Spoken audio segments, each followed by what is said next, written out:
ક્ષત્રિય સમાજને આકલ કરું કે જડબાતોડ જવાબ આપવા માટે તૈયારી કરો। આ પ્રકારની વૃત્તિ ક્યારે નહીં ચલાવી લેવામાં આવે, એ ચાહે ખાદીની મિલીભગત હોય કે ખાખીની મિલીભગત હોય, કે આ વૃત્તિને ચલાવી નહીં લઈએ। ક્ષત્રિય સમાજમાં ખૂબ આક્રોશ છે। ક્ષત્રિય સમાજ આને ચલવી લેવાના જરાય મિજાજમાં નથી। એસપી પાટણ જિલ્લાના જે પણ અધિકારીઓ છે, જે વીર યોદ્ધાઓ બની અને જે બર્બરતા આચરી છે, એના સામે જડબાતોડ જવાબ આપીશું। પાટણના ચાણસ્માના જીલિયા ગામેથી જે દ્રશ્યો સામે આવ્યા હતા એ આપણે સૌએ જોયા કે અસામાજિક તત્વો અમુક છે એક ફાર્મ હાઉસ પર હુમલો કરે છે ને ત્યાં ઉભેલી પોલીસ જે છે એ પોતાની 112ની જે વાન હતી એમાં બેસીને ત્યાંથી ભાગી જાય છે। આ જે દ્રશ્યો હતા એ મીડિયા અને સોશિયલ મીડિયાની અંદર ખૂબ વાયરલ થયા, ખૂબ વધુ લોકો સુધી આ પહોંચ્યા અને પોલીસની બહાદુરીને લઈને લોકો જે છે એ કટાક્ષ કરી રહ્યા હતા। કારણ કે અહીંયા પોલીસે જે રીતે ભાગી જવાની બહાદુરી દેખાડી એ બાદ પોલીસનો દરેક જગ્યાએ ઠેર ઠેરથી ખૂબ તિરસ્કાર થયો કે પોલીસનું જે કામ હતું એ છોડીને પોલીસ ત્યાંથી ભાગી જાય છે। એ પછી જાણે કદાચ પોલીસનો ઈગો હર્ટ થઈ ગયો હોય અને આ જે અસામાજિક તત્વો હતા જેમણે અહીંયા હુમલો કર્યો હતો એ લોકોને પકડવામાં આવે છે પોલીસ દ્વારા અને એમનું જાહેરમાં રિકન્સ્ટ્રક્શન કરવામાં આવે છે। એ રિકન્સ્ટ્રક્શનના નામે પોલીસ એમની ઉપર ખૂબ આકરો લાઠીચાર્જ કરે છે અને હવે આ જે આરોપીઓ ઉપર પોલીસે પોતાનું જાણે ઈગો સેટિસ્ફાઈ કરવા માટે આ લાઠીચાર્જ કર્યો હોય એવા જે દ્રશ્યો સામે આવ્યા હતા એને લઈને આ આરોપીઓમાંથી મોટા ભાગના આરોપીઓ જે સમાજમાંથી આવે છે એ સમાજના આગેવાને પોલીસ સામે આ બાબતને લઈને અવાજ ઉઠાવ્યો છે। શું છે સમગ્ર વિગત જાણીએ આ અહેવાલમાં। જય હિન્દ BSI TV ન્યૂઝ પર આપની સાથે હું છું નિધિ ગઢવી। પાટણના ચાણસ્માના જીલિયા ગામે અસામાજિક તત્વોથી ડરીને ભાગતી પોલીસના જે દ્રશ્યો વાયરલ થયા એ બાદ ઠેર ઠેરથી લોકો દ્વારા પોલીસને તિરસ્કૃત કરવામાં આવી કે પોલીસ જેને ડર હોવો જોઈએ એ નથી ડરી રહ્યા અને સામા પોલીસ ત્યાંથી ડરીને આ રીતે ભાગી રહી છે। એ બાદ પોલીસ દ્વારા એ જે આરોપીઓ હતા એમને પકડી પાડવામાં આવ્યા અને એમનું જાહેરમાં રિકન્સ્ટ્રક્શન કરવામાં આવ્યું। પરંતુ આ આરોપીઓ છે એમાંથી મોટા ભાગના આરોપીઓ જે સમાજમાંથી આવે છે એ સમાજના જે આગેવાન છે એમના દ્વારા આ બાબતને લઈને અવાજ ઉઠાવવામાં આવ્યો છે અને એમનો એવો આક્ષેપ છે કે પોલીસ જે છે એ પોતાનું જે ઈગો છે એને સેટિસ્ફાઈ કરવા માટે એમના સમાજના જે આ લોકો હતા એમને પકડીને એમની ઉપર આ રીતે દમન ગુજારી રહી છે। જ્યારે એ લોકો દ્વારા જે વ્યક્તિના ફાર્મ હાઉસ ઉપર હુમલો કરવામાં આવ્યો હતો એ વ્યક્તિ પણ એક અસામાજિક વ્યક્તિ છે, એને ક્યારે પોલીસ આ રીતે લઈ જઈને સરઘસ નથી કાઢતી અને આ લોકો ઉપર કેમ પોલીસે આ પ્રકારે દમન કર્યું એવા સવાલ જે છે એ આ સામાજિક આગેવાન દ્વારા ઉઠાવવામાં આવી રહ્યા છે। સૌથી પહેલા તો તેમને સાંભળીએ પછી આગળ વાત કરીએ। જય માતાજી, જય ભવાની। મિત્રો બધા જાણો જ છો ગુજરાતમાં હાલ ઉકળતો ચરુ છે। ઠેર ઠેર સામાજિક મુદ્દે ઘર્ષણો, વિવાદો અને નાના મોટા અણબનાવો ઠેર ઠેર થઈ રહ્યા છે। એમાં હમણાં તાજેતરમાં પાટણ જિલ્લાના ચાણસ્મા તાલુકાના જીલિયા ગામે એક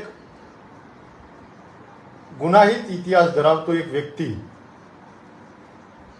લગભગ 2 સગા ભાઈઓ છે, એ વ્યક્તિઓ સાથે ક્ષત્રિય સમાજના કેટલાક યુવાનોને અણબનાવ થાય છે અને અણબનાવના અંતર્ગત એમનો જે આંતરિક ધંધાકીય વિષય નાનો મોટો જે પણ હશે એ બહુ વિસ્તૃતમાં આપણને ખબર નથી, પણ એ વિષય અંતર્ગત એમનો થોડાક દિવસથી ઘર્ષણ ચાલતું હતું અને એ ઘર્ષણ દરમિયાન ક્ષત્રિય સમાજના ઠાકોરો દરબારોના કેટલાક યુવાનો એ બાબતને ચર્ચા કરવા, સંવાદ કરવા અથવા તો ઘર્ષણના ઈરાદે જે પણ ઈરાદે ગયા હોય તે એના ફાર્મ પર જાય છે અને ફાર્મ પર જઈ અને બહાર નીકળને બોલાચાલી અને ઉગ્ર તકરાર થાય છે।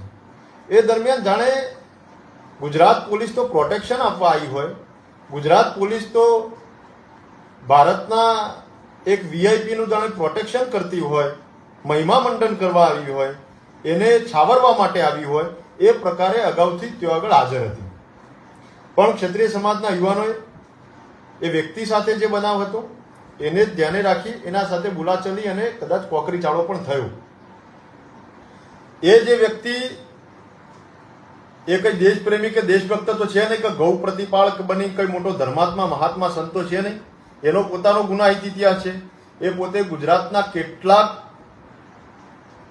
નહીં પણ અસંખ્ય ગુનાઓ સાથે, ગંભીર કલમો, ગંભીર ફોજદારી ગુનાઓ સાથે ગુજરાતના વિવિધ પોલીસ સ્ટેશનમાં ખૂબ લાંબુ એની કર્મકુંડળી છે અને અનેક પ્રકારના ગુનાઓ એના પર દાખલ થયા છે. પોલીસે આ વ્યક્તિની ધરપકડ કરીને ક્યારે રિકન્સ્ટ્રક્શન કર્યું નથી. પણ ક્ષત્રિય સમાજના ઠાકોરો દરબારોના કેટલાક યુવાનો તેઓ આગળ ગયા અને એ દરમિયાન પોલીસના એક જીઆરડીનો કદાચ એ ડ્રાઈવર હશે 112ની ગાડીનો, એ ગાડી લઈને ત્યાંથી ભાગી છૂટ્યા. હવે પોલીસ ત્યાંથી ભાગી ગઈ તો પોલીસની બેદરકારી. હવે પોલીસ ભાગી ગઈ, પોલીસ ઉપર કોઈ જ પ્રકારનો હુમલો ક્ષત્રિય સમાજના દરબારોના ઠાકોરોના દીકરાઓએ કર્યો નથી.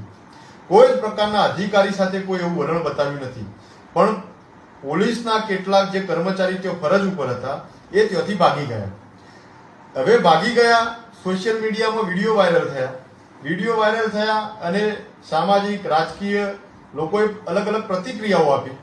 એટલે પોતાની પ્રતિષ્ઠા બચાવવા માટે આજે તાબડતોડ આવેશમાં આવીને પાટણ જિલ્લાના એસપીએ અને કેટલાક પોલીસ અધિકારીઓએ ખોટો રોબ જમાવા અને આ સામાજિક તત્વ જે પોતે ગુનાહિત ઇતિહાસ ધરાવે છે, અનેક ફોજદારીની ગંભીર કલમો, ગુનાઓ જેના પર દાખલ છે, એવા વ્યક્તિને છાવરવા માટે ક્ષત્રિય સમાજના ઠાકોરો દરબારોના 18 દીકરાઓનું સડે ચોક વરઘોડું કાઢી રિકન્સ્ટ્રક્શનના નામે જે બર્બરતા સાથે, જે ક્રૂરતાપૂર્વક જે દમન આચરવામાં આવ્યું છે એને સમસ્ત ક્ષત્રિય સમાજ વખોડે છે. સમસ્ત ક્ષત્રિય ઠાકોર સમાજ, ક્ષત્રિય સમાજના તમામ સંગઠનો એની નિંદા કરે છે, એને ટીકા કરે છે. કારણ કે આ પ્રકારની વૃત્તિ, આ પ્રકારની માનસિકતા ક્યારે ચલાવી ન લેવાય. ગુજરાતમાં જાણે આ ક્ષત્રિય સમાજના યુવાનો આતંકવાદી હોય, નક્સલવાદી હોય એ પ્રકારનો વ્યવહાર પાટણ જિલ્લાની પોલીસે કર્યો છે.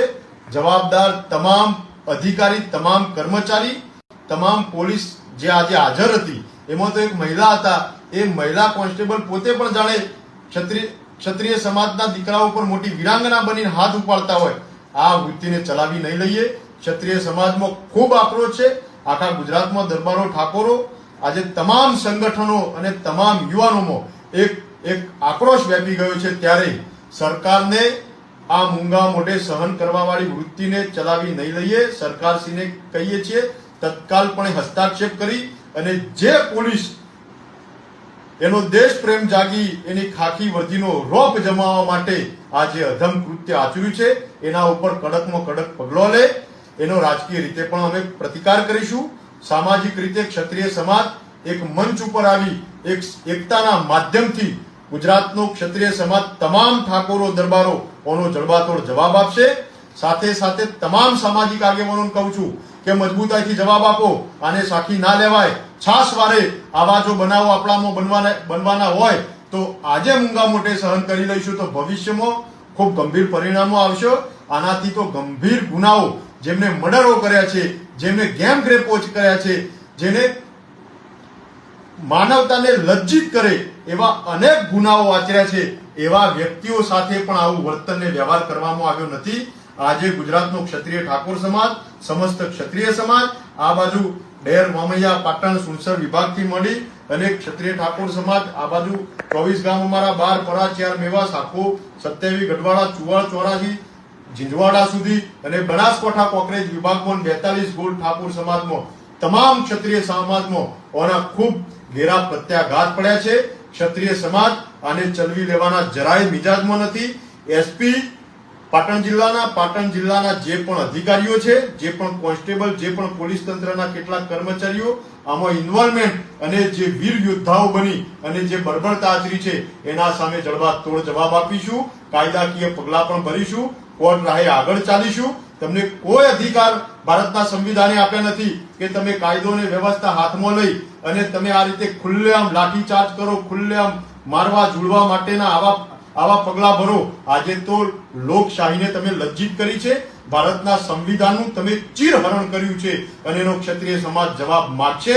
આના માટે આખા ગુજરાતના ક્ષત્રિય સમાજને આકલ કરું કે જડબાતોડ જવાબ આપવા માટે તૈયારી કરો. પાટણ જિલ્લાની અંદર ક્ષત્રિય સમાજની આપણી રાજધાની છે અને આપણી રાજધાનીમાં આ પ્રકારની વૃત્તિ ક્યારેય નહીં ચલાવી દેવામાં આવે. એ ચાહે ખાદીની મિલી ભગત હોય કે ખાખીની મિલી ભગત હોય કે સરકારની ક્ષત્રિય સમાજ પ્રત્યેની આવી દેશભાવવાળી આવી વૃત્તિ, આવી વેર જાવવાળી આવી ભાવનાને સાખી નહીં લઈએ. એના માટે ક્ષત્રિય સમાજ જવાબ આપશે. હું વ્યક્તિગત આનું ખંડન કરી, આનો ઉગ્ર વિરોધ કરી અને ક્ષત્રિય સમાજ પોતાની એકતા અને અખંડિતતાનો પરચો આપવાની તૈયારી સાથે રણ મેદાનમાં આવી રહી છે. સાથે રબારી માલધારી સમાજને પણ વિનંતી કરીએ છીએ કે આખા રબારી સમાજ માટે ખૂબ માન છે, ખૂબ સન્માન છે. ક્ષત્રિય સમાજ રબારી સમાજ સાથે પણ આત્મીયતાના સંબંધો ધરાવે છે. અમારી લડાઈ કોઈ સમાજ સાથે નથી. સમાજના કેટલાક બની બેઠેલા અસામાજિક તત્વો અને એને છાવરવામાં પોલીસ આજે છેલ્લી હદે ગઈ છે અને જે ક્રૂરતા, બર્બરતા, જે નિર્દયતા, જે અત્યાચાર અને જે જુલમ કર્યો છે એના વિરુદ્ધમાં અમારી લડાઈ છે. એના વિરુદ્ધમાં અમે રણશીંગું ફૂંક્યું છે. એટલે સોશિયલ મીડિયામાં ટીકા ટિપ્પણી અથવા તો શબ્દ પ્રયોજન કરવામાં સંયમ જાળવજો, વિવેક જાળવજો. આપણા સમાજના યુવાનો પણ વિનંતી કરું છું કે સોશિયલ મીડિયામાં કોઈ ટીકા ટિપ્પણીઓ કરી અને નકારાત્મક દિશા તરફ ના લઈ જતા એ જ અપીલ સાથે આવનારા કાર્યક્રમની રણનીતિ અને આવનારા કાર્યક્રમો અને આવનારી આ ઘટનાના સંદર્ભે શું કરી શકાય એની પૂર્વ ભૂમિકા અને પૂર્વ તૈયારી અને રણનીતિ ટૂંક સમયમાં જાહેર કરીશું. એ જ વાત સાથે સૌ જોડાઓ. ક્ષત્રિય સમાજની સ્વાભિમાનની લડાઈ, પાટણની અંદર ક્ષત્રિય સમાજની એકતાનું પરચમ લહેરાવવા માટેની આ લડાઈમાં એ જ અપીલ આહવાન સાથે સૌને જય ભવાની. તેમના દ્વારા સવાલો ઉઠાવવામાં આવ્યા છે કે પોલીસ શા માટે આ પ્રકારે એક તરફી કામગીરી કરી રહી છે. આ જે લોકો છે એમની ઉપર આ રીતે સરઘસ કાઢીને લાઠીચાર્જ કરી રહી છે, તો સામે જે વ્યક્તિ છે એની ઉપર પણ ગુના નોંધાયેલા છે, તો એની સામે પોલીસ કેમ આ પ્રકારે કોઈ કાર્યવાહી નથી કરી રહી? આ પ્રકારના જે સવાલો છે એમના દ્વારા ઉઠાવવામાં આવ્યા છે. હવે આગળ આ સવાલોની સામે પાટણ પોલીસ શું કાર્યવાહી કરે છે તે ખાસ જોવાનું રહેશે. તમારું આ સમગ્ર વિષયને લઈને શું માનવું છે અમને કમેન્ટ કરીને ચોક્કસથી જણાવજો. આવા જ વધુ અહેવાલો સાથે મળતા રહીશું. તમે મારી યુટ્યુબ ચેનલને સબસ્ક્રાઇબ કરવાનું અને અમને ફેસબુક અને ઇન્સ્ટાગ્રામ પર ફોલો કરવાનું ભૂલશો નહીં. બાકી અવનવી અપડેટ્સ માટે આપ જોતા રહો BS9 TV ન્યૂઝ. નમસ્કાર.